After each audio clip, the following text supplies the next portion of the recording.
Hello, everyone. It is time for our favorite time of the bye week, I guess. It doesn't quite work when I put it that way, but you are here for another episode of Certified Forgotten. I am one half of your hosts, the notorious film critic Matthew Monagle. The other half of your hosts is the notorious film critic Matt Donato. Say hi, Matt. Hi, Matt. Well, no, wait. Hi, people. Matt, I don't know. How's your week? Everything going well? I'm moving. Everything's chaos. I don't know what I'm doing right now. Will you have been moved by the time people listen to this?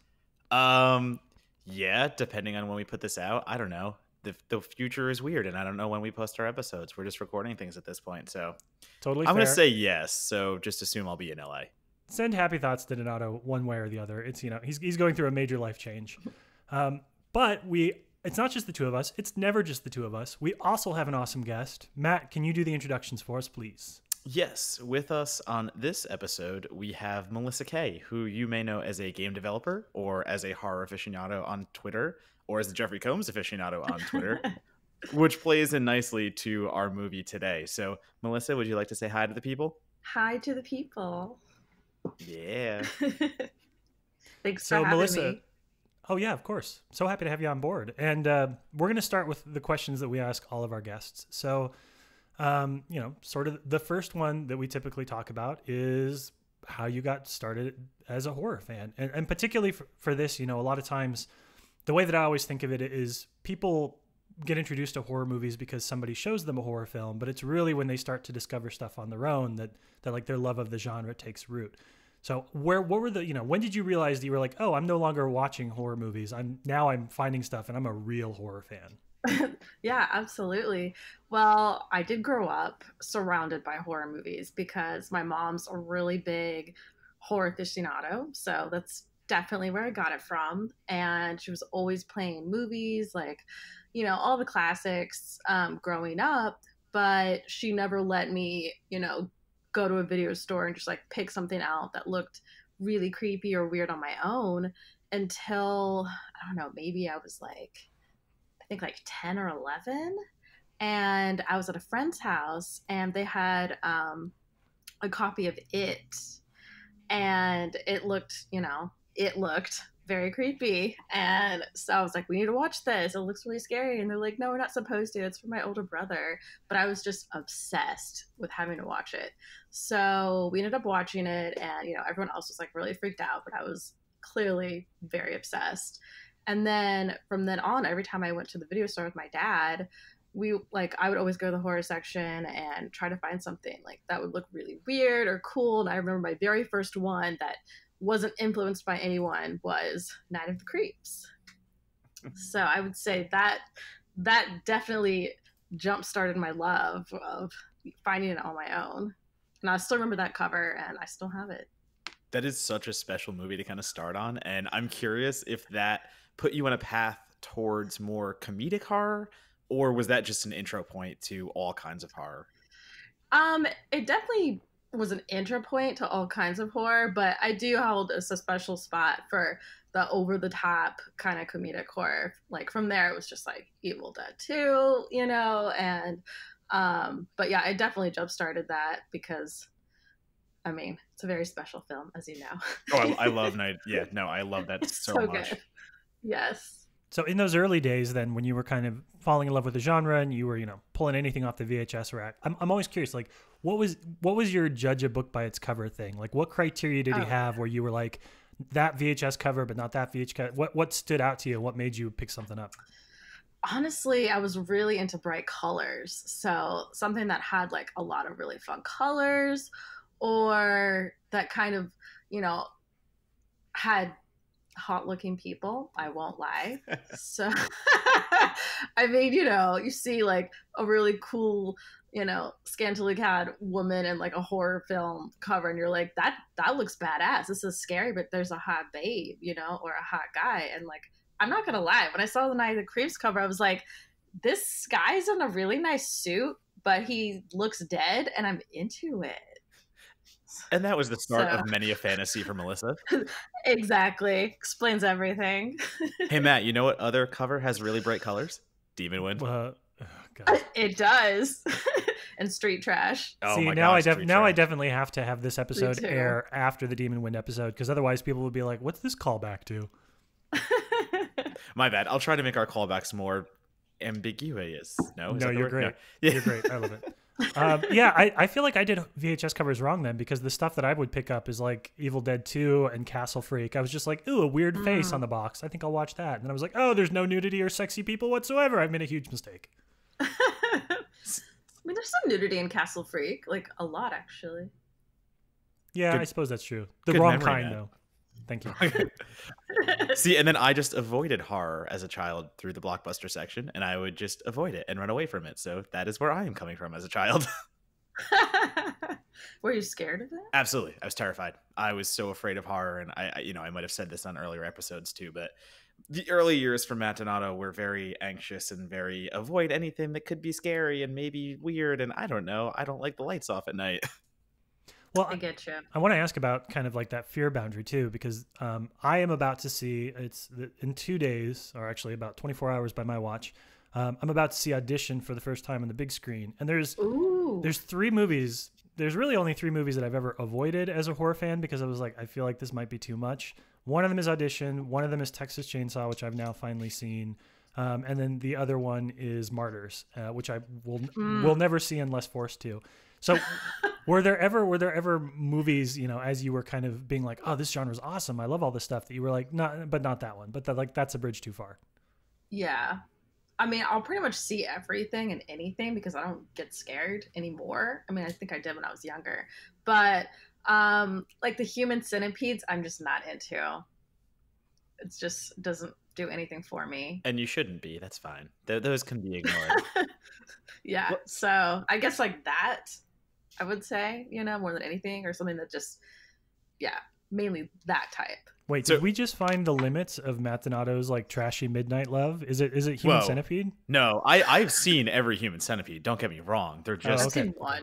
the first one at least had some artistic merit to it, and it's like, okay, you're going for the shock value, and then 2 and 3 just go.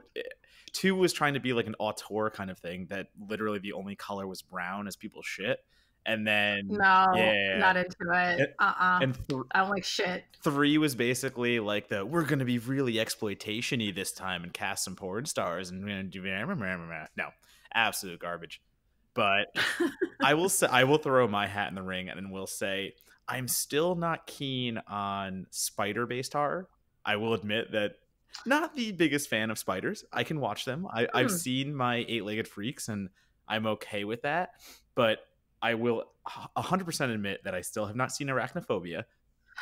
Because that, as a horror comedy fan, I know that's like sacrilege, but I was walking through like the WB backlot tours when I was like a little kid, and they had the giant spider just hanging from one of the warehouses. And I was like, yep, no, that's all I need to see of that movie. Nope, I don't need to see any more of that.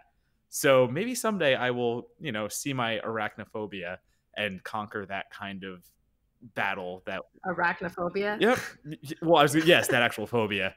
But no, conquer the battle of that film because, for a while I didn't watch Chucky. I hated that kind of imagery, and now it's my favorite slasher. So maybe I'm doing myself a disservice. And again, I say that as someone who loves 8-legged freaks and Big Ass Spider and all these other random spider movies, but the CGI is just okay, we'll say. And like the new trailer for Itsy Bitsy, that new giant spider in a mansion movie. Nope, still haven't watched. Oh, yeah. Still haven't watched it. Well, I'll tell you what. Here's the deal then, Donato. I will watch Arachnophobia with you if you watch Martyrs with me, and that way we can both knock out each other's big. It's a weird double feature, but I think it might work. If anyone can make it work, it's us. By the power of Matt's. It's true. So Melissa, tie this back a little bit to our theme. One of the things about Certified Forgotten is this idea that, because Rotten Tomatoes is such an important part of how we evaluate movies and how we decide if they're good or not, good Rotten Tomato scores, bad Rotten Tomato scores are fine. No Rotten Tomato scores is a killer. We're hoping that people will discover some movies that we're talking about that maybe they missed. So for you, I mean, you have so many connections. I know from following you on Twitter, from meeting you and doing some set visit stuff with you. Like, you have a lot of people in a lot of different places in the industry. Where are your discoveries coming from? Where's word of mouth telling you which movies you need to keep an eye on the horizon? I mean, it just kind of comes from everywhere, like you said, like either friends that live in cooler cities than I do that have heard of better things. This is a pretty cool city. This is a pretty cool city. I mean, this is definitely a very cool city. I won't lie. But yeah, like through friends, sometimes through researching other movies, and then, you know, it'd be like a weird reference to something, or I'll look up a random director. Sometimes it's just even as simple as, you know, going through a streaming service like Shudder. YouTube also has a lot, because I have this playlist where it's like really big now. I just kind of collect like old movie trailers and stuff like that. And so I'm constantly like, when I have some downtime at work or wherever, I'm always just searching for like the weirdest shit. And then I can just like add it to my list and somehow find it out in the other. But that's probably like a big chunk of where I find some stuff. That's really interesting. So where do you find the trailers then? Is it just mining YouTube, or do they pop up like recommendations? Some of them are recommendations because I'm, you know, constantly looking at that kind of stuff. And then sometimes it's just really digging in there, or like I'll type in like a certain actor that I know is like known for like weirder movies or something. So yeah, it's just like a combination of all of that. That's a great idea. You should share that publicly. I will. I used to. I just don't anymore, but I will. That feels like the kind of thing you need to have on in the background at a party, if nothing else. It's just that's what I would do. Exactly. You know, because it was like trailers, and then it would be like commercials, and then like trailers on, you know, movies. Like it was just a whole bunch of fun stuff. So really cool stuff. A lot of it's been deleted, which is sad, but there's still I was going to say copyright issues had to be yeah. Like I'm constantly having to like delete shit. I'm like, I hope that wasn't good. I don't remember what it was. Random grindhouse exploitation movie number 2. Right, exactly. Like a lot of direct-to-video like trailers from other direct-to-videos. So it's a lot of fun stuff. You're giving me ideas for LA now when I have parties. It's a fun thing to have, yeah. Well, let me ask you one more question that's kind of tied to what you're doing. And I mean, because you work in the game design industry, you have NDAs through the nose. I don't want to know anything specific, but, you know, what are some things, you know, what are elements of horror films, either color or style or aesthetic, or things that you find yourself drawing on for your own design work? Are there things from the genre that you pick and you're like, you know, like, oh, this is cool. I want to remember how that looked, or I want to remember what that character design was, or something like that? Yeah, that's a good question.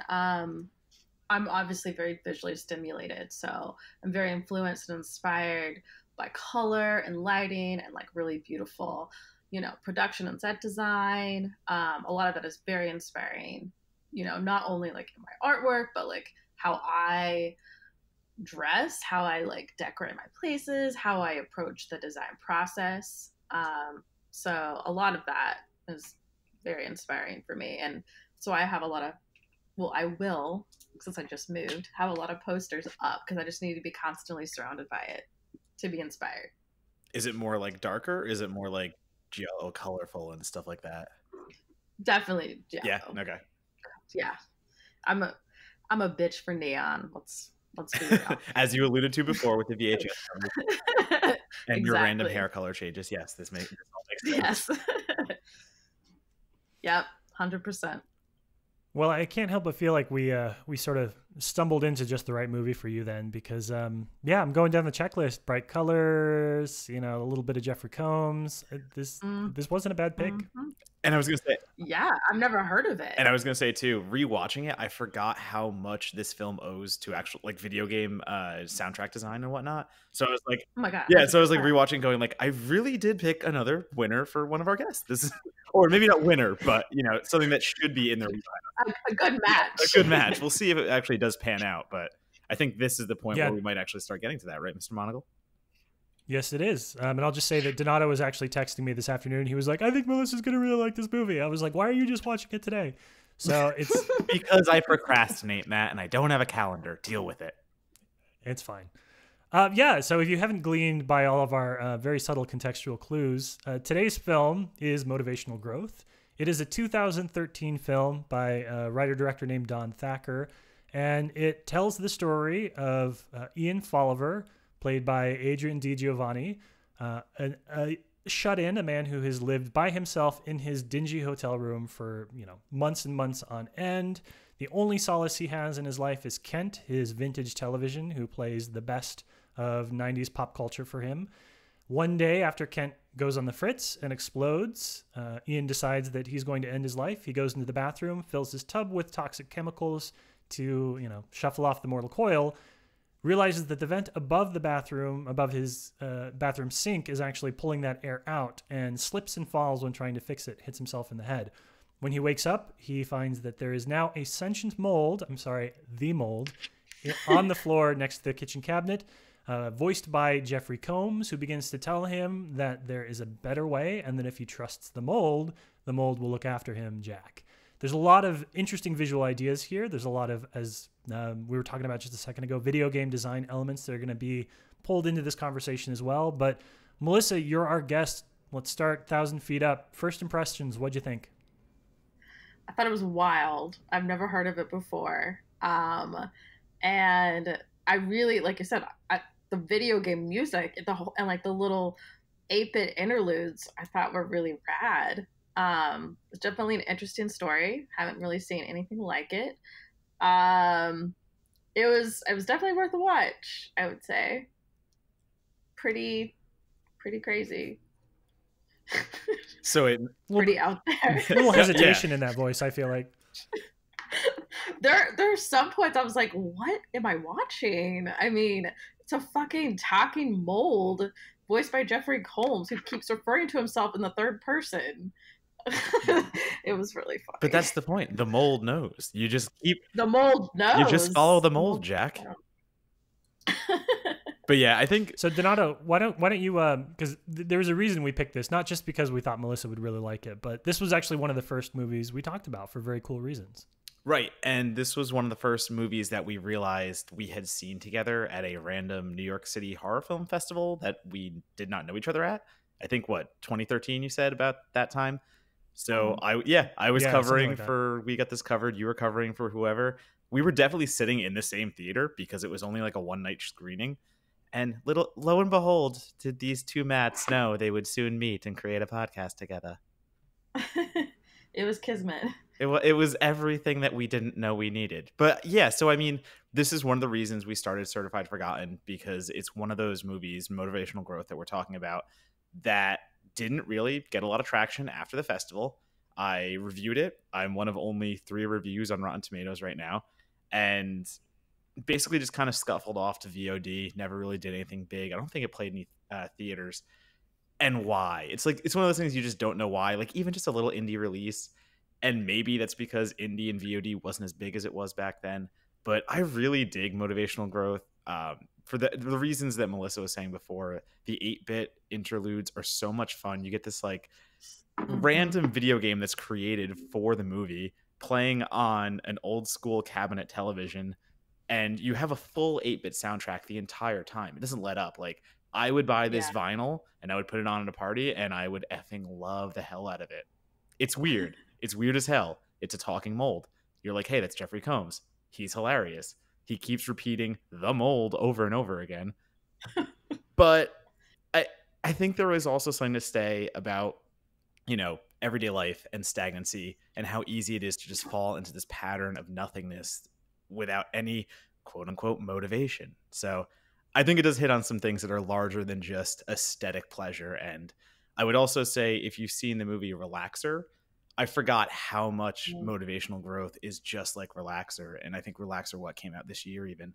So that would be a really interesting double bill for anyone listening. Yeah. Yeah, there's a lot of, so kind of the touch points that I was thinking, because, I saw this in the movie theater with you, obviously. The first thing that kind of came to mind, or the first thing that I noticed, is that chiptune or that 8-bit soundtrack. It kind of, it seems weird to say now that we've been living through 80s nostalgia for the past decade, but at the time I was like, can they do this? Can you have this as a soundtrack? Is anybody going to take it seriously? And it really, there's this thread throughout the film, because the film is sort of vaguely set in the 90s. There isn't really a well-defined era, and the television shows and stuff that are playing on Kent, the cabinet television, are not real. They're constructions that Don Thacker and his team made up, which gives the whole thing sort of this like, what is it? Is it Mom and Dad Save the World where they get sucked into the television? Yeah. I was confused that and the other one. So, so yeah, there's definitely like, but kind of an early '90s vibe. But I think one of the things that struck me about it, even at the time, you know, was this idea that like we're doing '90s nostalgia. And in 2013 and 2012, when we saw this, I was like, oh, are we there yet? Like, are we looking back on '90s culture already? Because like John Carpenter's still having his moment right now. Like he's still the biggest thing in the world because everybody's looked back and been like, oh yeah, we did him dirty. And here comes this filmmaker along, you know, and you didn't see this so much. There were, you know, it was the beginning of people that were saying like, oh, I'm a '90s kid, so I'm going to make '90s movies. Watching this, I was like, this kind of works for me. Like I remember some of this shit. I know it. Yeah, absolutely. Yeah, and I was gonna say too, like, you know, now we have movies like Super Dark Times and all these coming of age stories, and little did we know we were only a few years away of hitting that like '90s renaissance. I would say we're getting back, and like that is nostalgia now. I mean, yeah, the Stranger Things is always going to be the more popular of nostalgia because '80s is just way easier to mimic. But we are hitting that sweet spot of the '90s that I think Motivational Growth does do a little bit earlier, and maybe it was a little bit before its time. So maybe now is even a better time to rediscover it for some people. Yeah, I honestly had never heard of it until you guys brought it up, and I was like, first of all, ashamed that I didn't know a Jeffrey Combs flick. Even though he's technically, I mean, his face isn't in it, which is my favorite part, but his voice is, and he does a great job.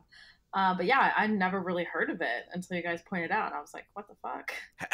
What is this? How confusing was it to hear his voice and try to mitigate the attraction of it to a sentient piece of mold? I mean, I could still suspend my belief enough, but round bag of mold, that's fine. But yeah, it was wild, and you know, I will say that this movie was gross. I mean, it looked like it smelled constantly. I mean, it was almost painful to watch the screen sometimes because that guy's face was disgusting with like the zit thing, and there's like shit in his beard, and like those like body sores, and just it was gnarly. I love that. Gross. That's the gross stuff you're pointing out when there are multiple scenes of him just vomiting green bile. Yeah, that too. But I mean, that's more like fun, you know? Oh yeah, that's more fun gross when people are just vomiting on each other. I mean, it's fun line great. This is like, I'm talking about the realistic gnarly shit. No, you know, I agree. The zit thing is the worst for me. It's so hard to watch. I mean, the effects in there, it's good. I'm glad you brought it up because the effects are really fun, and I'm talking both the puppeteering of the mold itself and the gross out gags, because there are multiple gross out gags in the sense that Ian projectile vomits some stuff, you know, like black, just gross fluid spills out of his mouth. Ugh. And it's a sight. And the colors pop in this film in a way that you really see the viney greenness of of what we're watching him vomit. But the puppeteering is really fun, I think. And the mold never moves. So the mold stays where it is against the bathroom cabinet and the wall, because obviously someone is behind it operating the mouth, and that's how Jeffrey Combs is talking. Number one, it's really well done. It's just matched up perfectly. Combs' voice works exactly how it should for the mold. And he has that kind of confidence and that kind of just like, you know the mold is not helping this man. And the mold, or maybe he is, but you never think he is. And you always think the mold has some malicious motive. And that's that like mystery that Combs brings to it. But the puppeteering keeps it fun. It's like a rubberized version of the mold. And it could have failed so miserably if that was a weak ass puppet. But I don't think it is. It was fun. It just reminded me of TerraVision a bit. Oh, fair. Well, since you opened that up, let's talk a little bit about the production design, because this is not an expensive movie. I had to dig into a couple of different podcasts to get the budget for it, but it's $249,000, which is I think about 100,000 of that was actually for like marketing and press and industry type stuff as well. So there's not a lot of money spent. That's not reflected by the quality of what's going on the screen. Talk to me about that apartment, because that apartment / motel room, the entire movie is anchored to, you know, Ian's experience in there.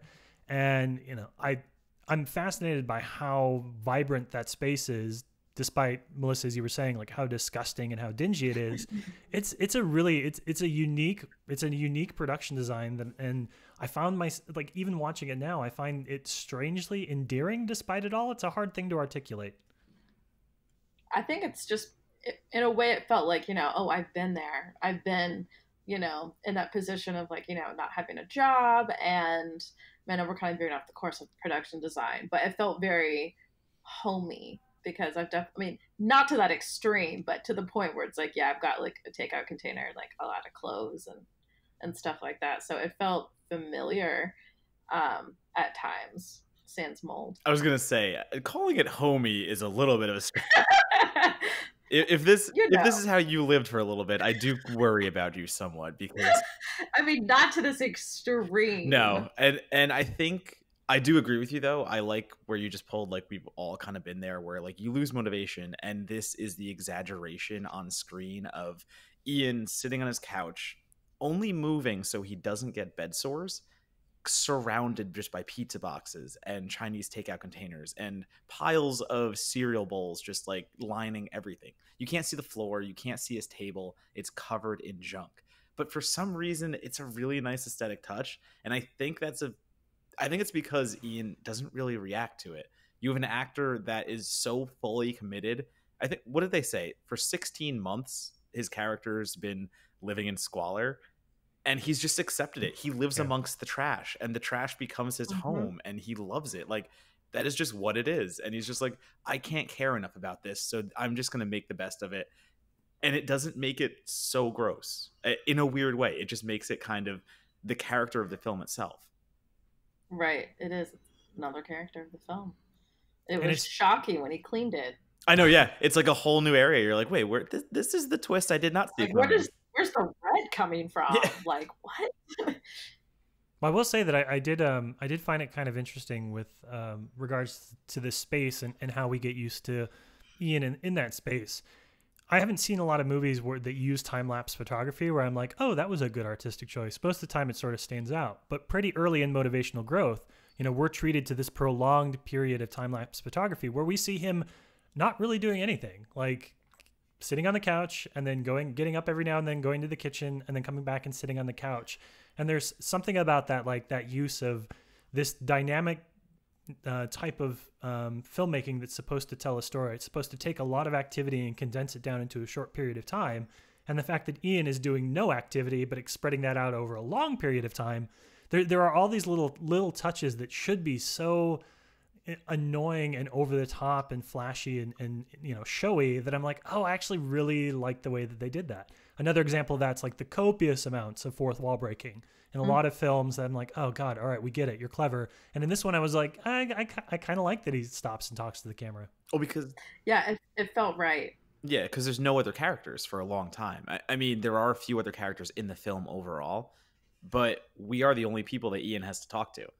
And I feel like that's a representation of him talking in his mind, because he's just secluded himself from society. He is sitting in his apartment. He doesn't want to leave it, and he won't leave it. It's not that he doesn't want to. He refuses to.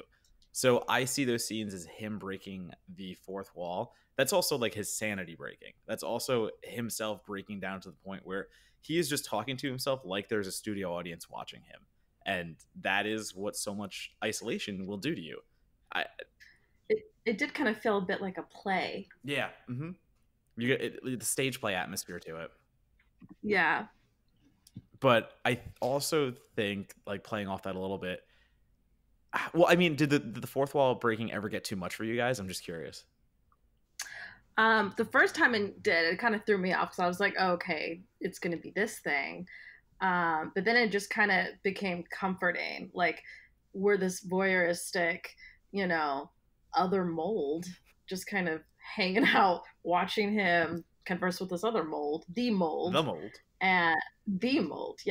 And honestly, I got used to it after some time. So, and I think what sells it for me too is this movie is really cynical, and this movie is really blunt about its view on life and its view on what we are doing.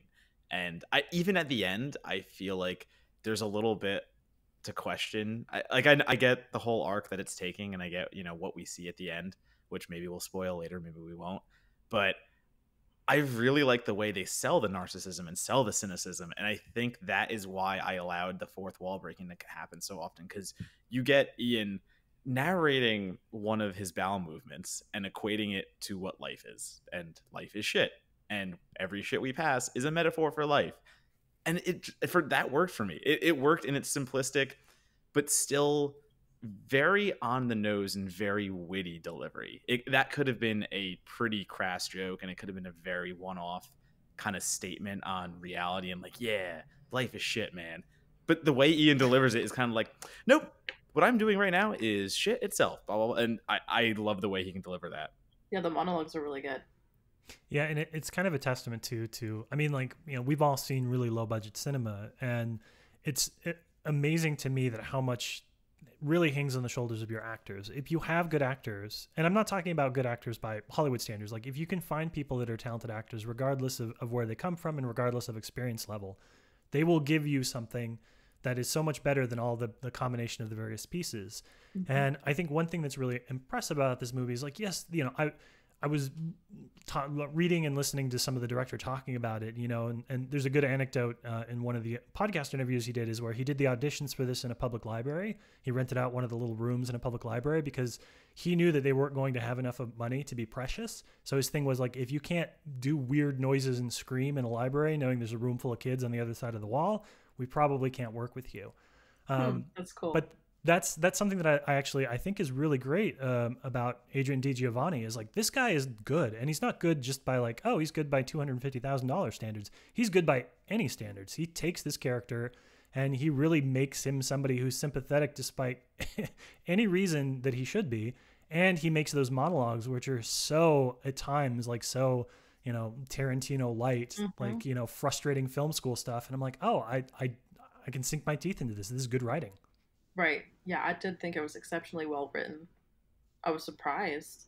And that's the funny thing about like looking at a film that has 3 reviews on Rotten Tomatoes, and we're surprised by the fact that it actually has quality, and we're surprised by the fact that it has all these really solid filmmaking. Sad. Yeah, exactly. And that's what I like.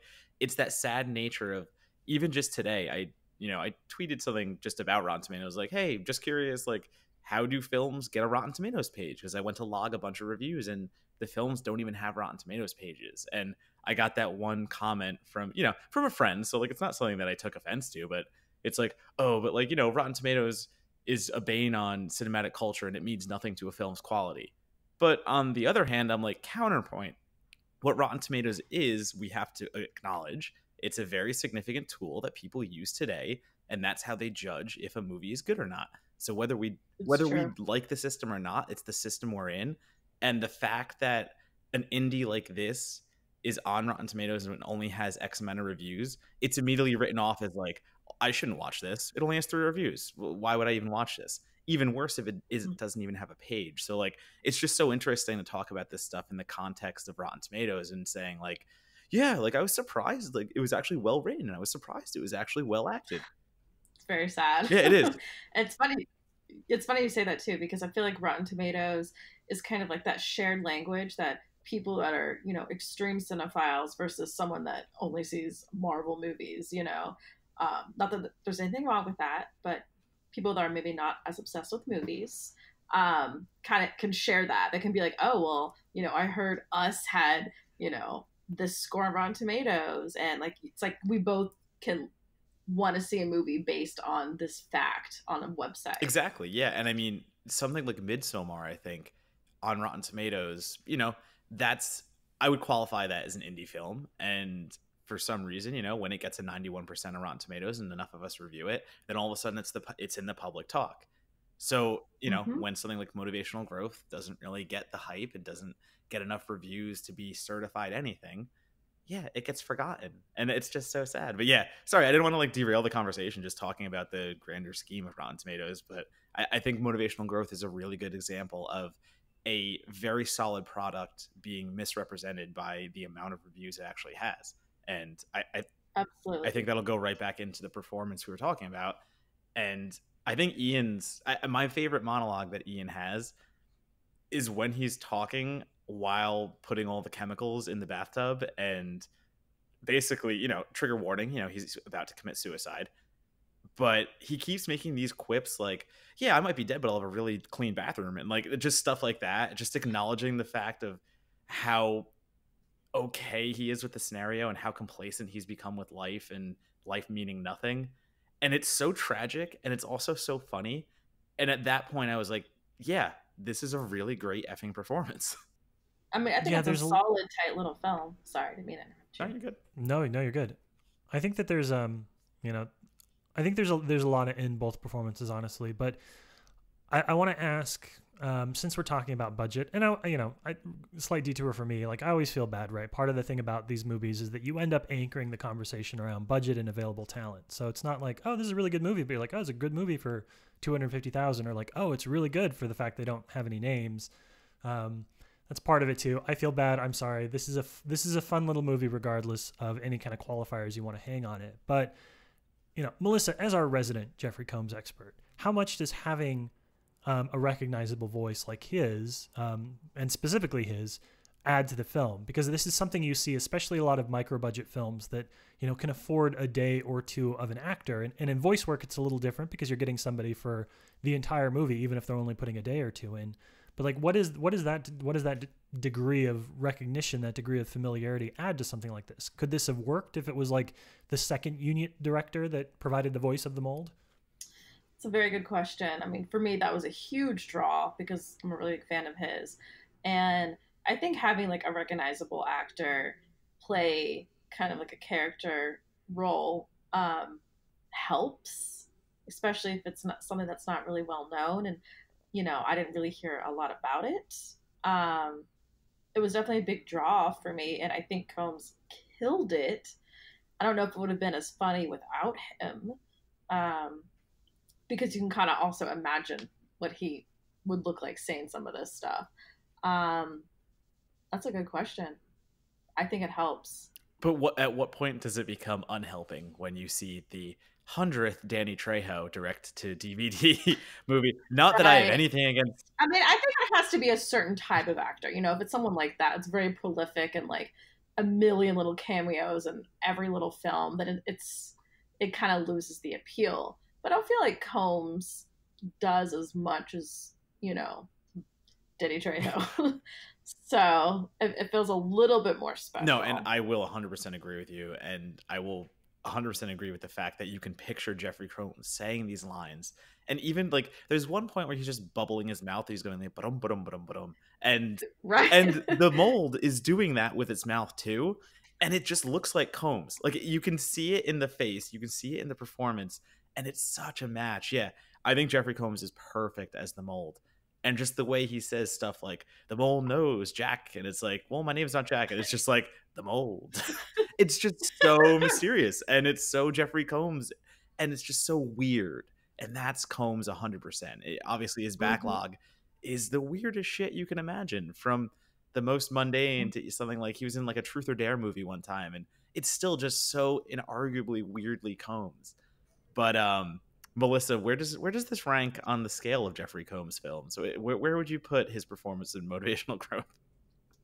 I mean, I think it was great. He was hilarious. However, I didn't get to see his face, so it can't be in the top 3. Understandable. All right. Oh, I get that. I can see that. I feel like that's the sort of thing that if they'd had you in their focus group, they would have cleared that up right away. That's just an unforgivable problem. It's true. Yeah. Can you imagine a version of this movie where they just painted Jeffrey Combs' face green and just put him in the face? Oh my God. I would be so on board. Are you kidding? I would love it. I would be so about it. It's like an old 1950s sci-fi horror film, like the original Thing, that just has like him in a green suit. Yep. I'm the mold. Exactly. Yes. That would be phenomenal. Or that, what was it, Dark Star, where it's literally just a beach ball as the alien with like a head on it. Like, yeah, it's just Jeffrey Combs in a beach ball. That is. I'd be into it. All right, we need to email Don Thacker. Is that, or Thacker? What's his name? Yeah, whoever made this movie. I apologize if I just said your name wrong, Mr. Yes, Don Thacker. I was right. Good. You're correct. I'm talking in circles right now.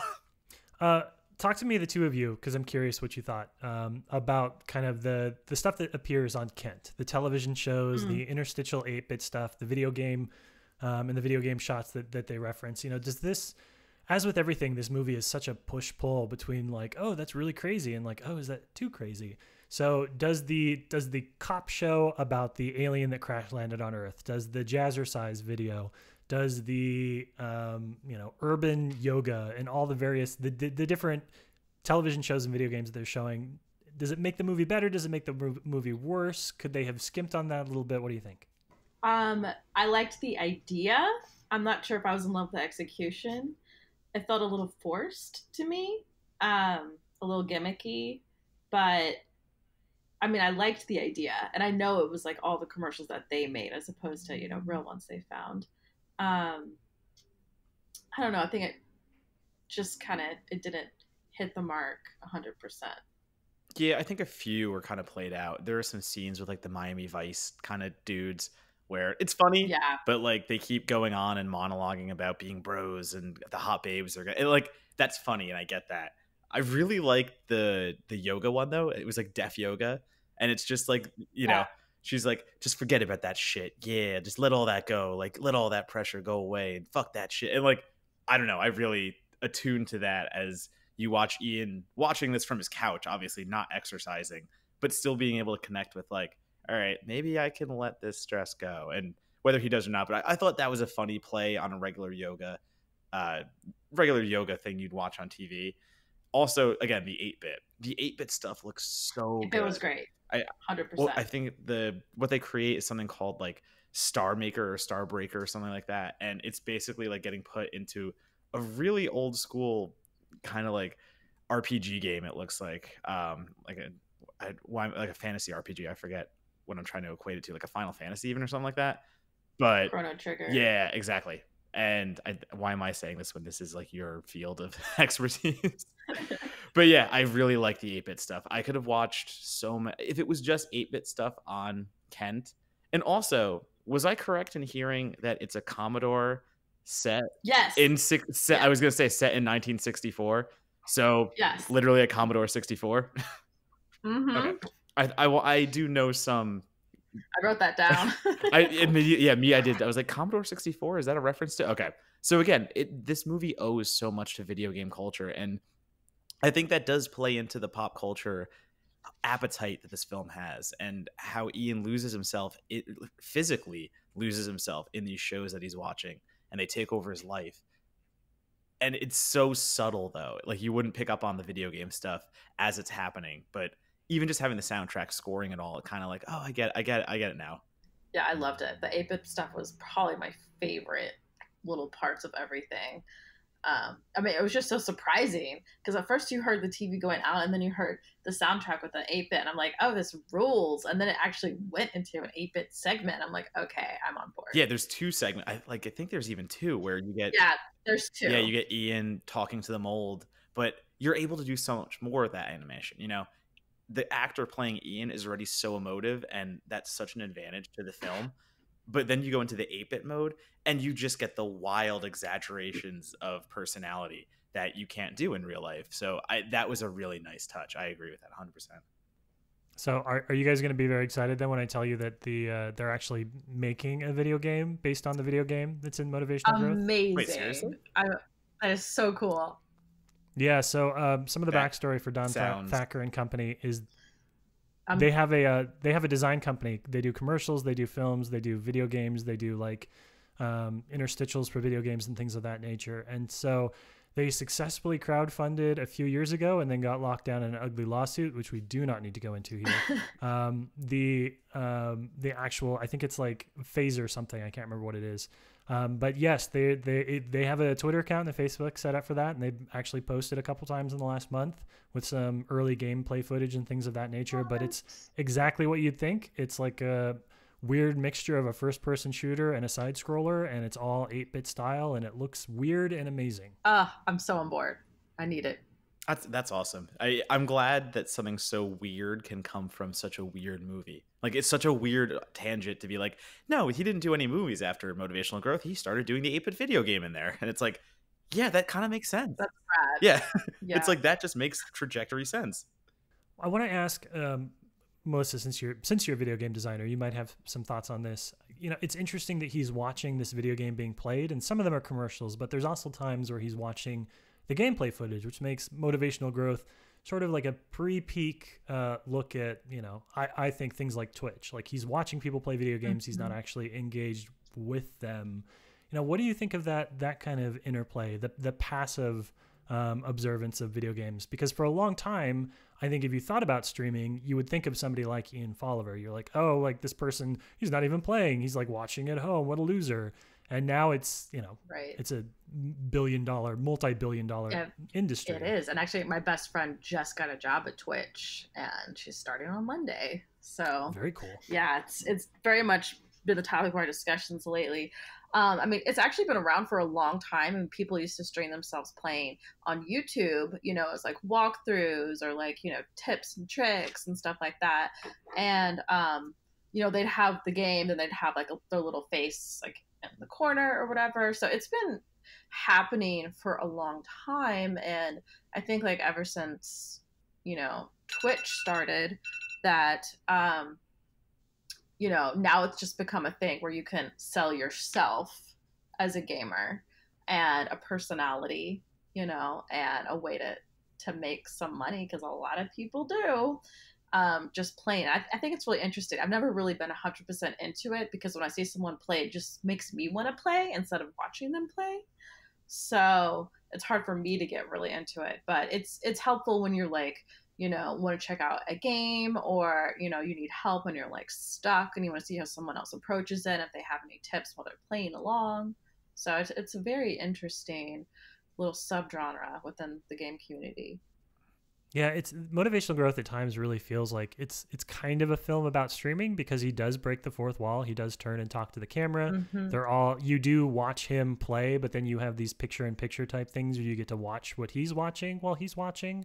I feel like, Donato and I have talked about this a little bit before, but I'm always curious, like whenever I watch a horror movie, I'm like, what's the academic paper about this going to be? Like, what is the dissertation on this film look like? And I feel like the dissertation on motivational growth is tied to second screens and like streaming culture in general. Absolutely. I can see that 100%. Yeah. I mean, we're watching somebody else live their life.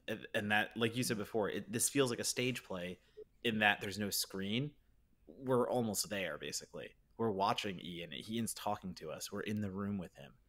And yeah, that's another brilliant observation, Mr. Monagle, and your academic side, because the street stuff didn't even occur to me until you said that. It's an equal, it's parallel. It's a perfect parallel in the sense that we're watching all of this stuff happen to Ian, and he's still connecting with us and keeping us involved, and he's keeping us in the film itself, not just as a bystander. We're a participant. And that's such an interesting thought with the streaming and motivational growth, because I think that is an academic paper that should be written. Hint, hint, Matt. No, that's why I have this podcast. I just get to say my smart shit on here. I don't have to actually write it down anymore. Let somebody else write it. Yeah, exactly. Throw the idea, let somebody else do it. Exactly. Give them ideas. Yeah. All right, so we've talked about the television stuff. We've talked about the performances. I mean, Donato, you've been hitting kind of the depth of this a couple of different times. So there is also a read of this film that is sort of like a Greek tragedy and like, Seven Circles of Hell and Hades-ish. What do we think of the smarter side of this movie? The afterlife allegory that this film is kind of going for? So I think what I'm going to say is, are we allowed to talk about the final frames and what we see? Right. We are allowed to talk about the final frames, because anybody who, at the 50-minute mark, anybody that wants to not be spoiled by motivational growth is going to turn it off. The ones that are still listening right now would love to hear what Matt Donato has to say. Well, I mean, maybe they don't, and maybe they're just going to stick with it anyway, but I am going to say that I have 5 more seconds to kill before it hits 50 minutes, and then I'll get to the spoilers. So...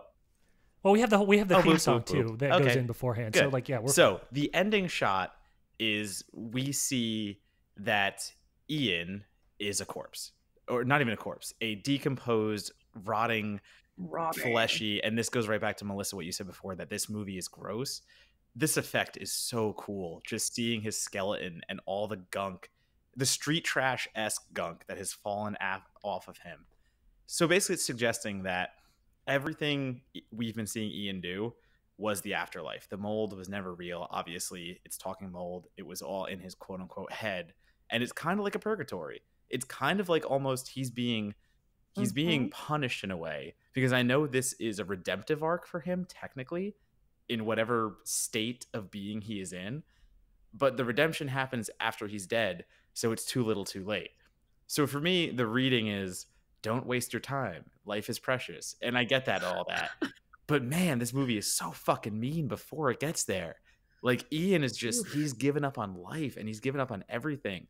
He's left everything about his job and he doesn't talk to girls. He looks at them through peepholes. And there's some problematic shit in this movie too. Don't get me wrong. Yes. There is some, yeah, the whole relationship between Ian and one of the other characters that comes in and out, this woman, Layla, who's basically his crush. And she just lives down the hall, basically. And Ian peers at her through the door and just sees her walking by. And that's how he interacts with her. And their relationship blossoms because she comes over and is like, oh, hey, door stalker, I see you through the peephole. Now I'm going to be your friend. Now I'm going to make out with you. And it's like, it's such a jump. But then again, if we look at this in the context of a purgatory or an afterlife, this is Ian's fantasy. You know, Ian never did the things he should have done. So I think it does get away with that kind of relationship and allowing the pervy voyeur to get the girl, in that, again, it's torture. It's not actually him getting the girl. He is dead. He never got the girl. It never happened. So it's just such a bizarre film to watch, because you're watching redemption and you're watching somebody become a better person, and the mold is quote unquote helping him. But then it just ends on that bleakness of like, yeah, by the way, he's fucking dead though. Yeah. Sorry. I kind of figured it was going to be some kind of like hallucination or dream, like ever since we first see that little glimpse of the corpse before the mold like buzzes it out of the picture. You know, and the girl, Leia or whatever, that situation was very weird, I will admit. But honestly, like the least believable part was the fact that he threw up green slime on her and she didn't move. She was like, that's okay. Where's your bathroom? And that's so funny too, because she's calling him Jack in numerous times at that point, which we know is the mold's thing. The mold's thing is, hey, Jack. And he goes, I'm Ian. And the mold just calls everyone Jack. So you do get his quote unquote, you know, crush calling him Jack in little spurts. But again, it's never really stated that the mold was controlling her or the mold had her in his grasp, because she gets eaten by the mold, which is a great scene. I actually love that shot when she just gets yanked. The mold's just like, nope, seen enough of that, and just yanks her out and eats her. And I think it's probably worth commenting on here too that, you know, I remember, we all remember, because we were all either writing or aspiring writers at that point. Like when this movie came out was kind of when there was that huge backlash against the idea of the manic pixie dream girl. Oh, you know, like the girl that exists primarily as a fantasy of the sad male character. And it's hard not to watch Motivational Growth and be like, I see what you're doing. Like I see the send up that this is, because this is like that character, you know, like snorting bath salts or something. It is that character, that degree of fantasy turned up to like a little bit of 11 for exactly the point that you said, Melissa, with like all the vomit and stuff on it. You know, it's not a movie. Like it would be really interesting to look at this in connection to something like Elizabethtown and see what this crazy movie, like the Mold movie, has to say, what that, you know, mainstream quote unquote successful film had to say, and like see how close those two character portrayals really are. Right. Yeah. And she's like, you're a mystery. I love that.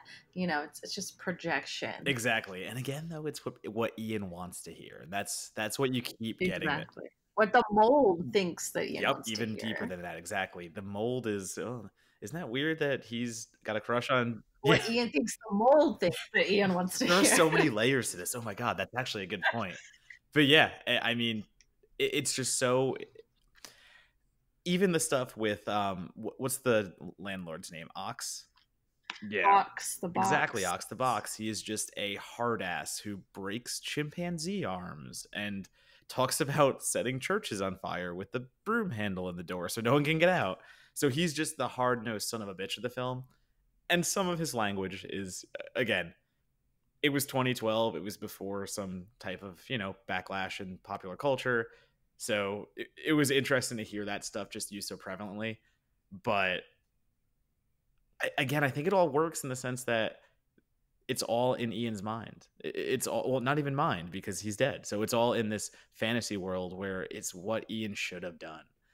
And again, I think that's the one saving grace, because if we had that redemptive arc at the end where he gets away with everything and he is, the white male hero that I am bad, but now I'm good, so don't worry about me. I can just stumble my way up and be just a normal guy now.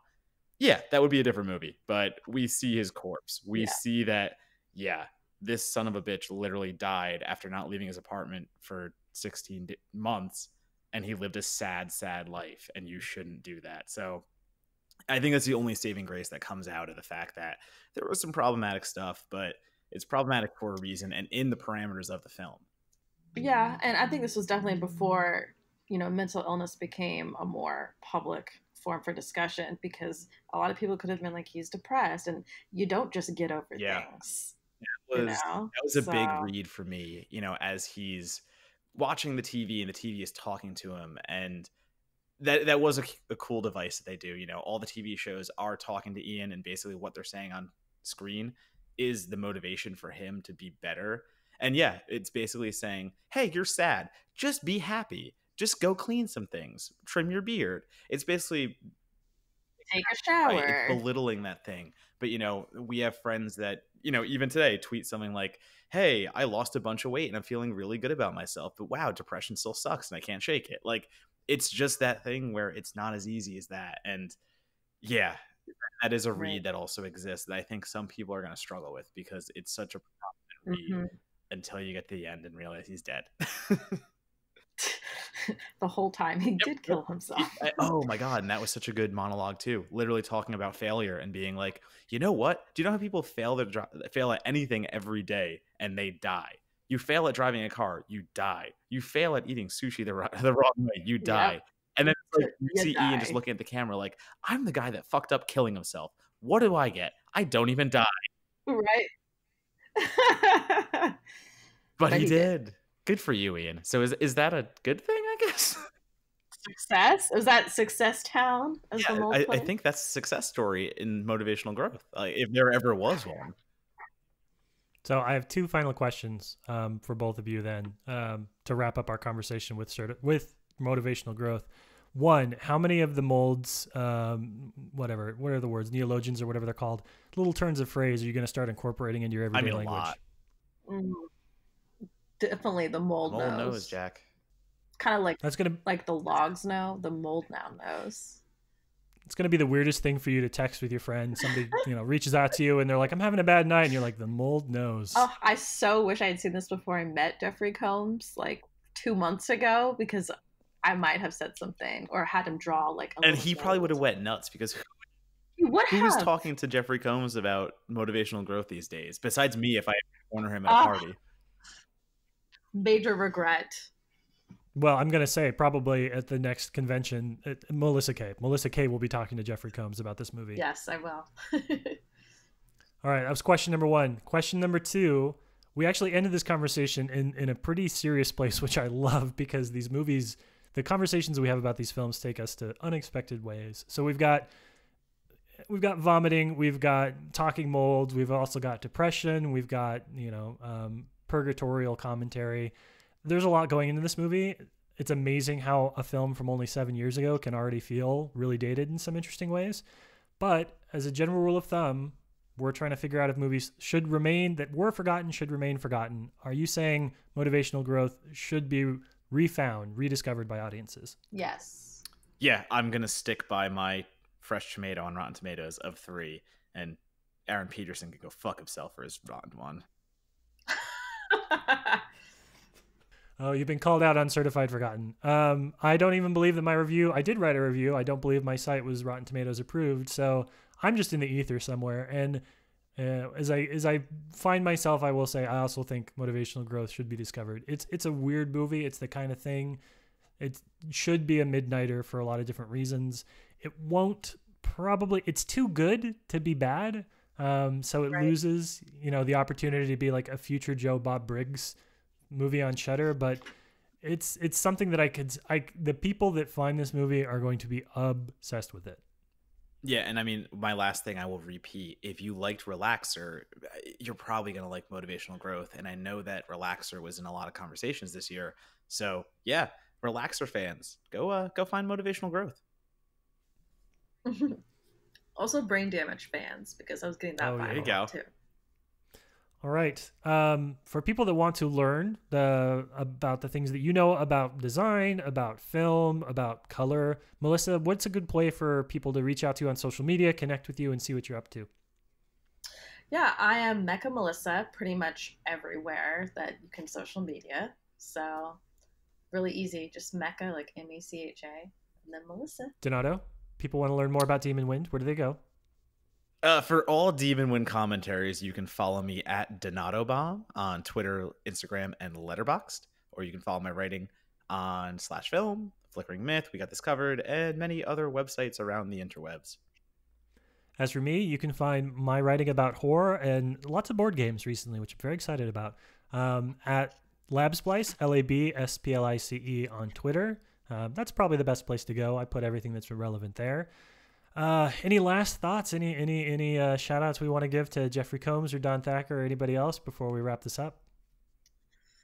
The mold knows. The mold knows. And done.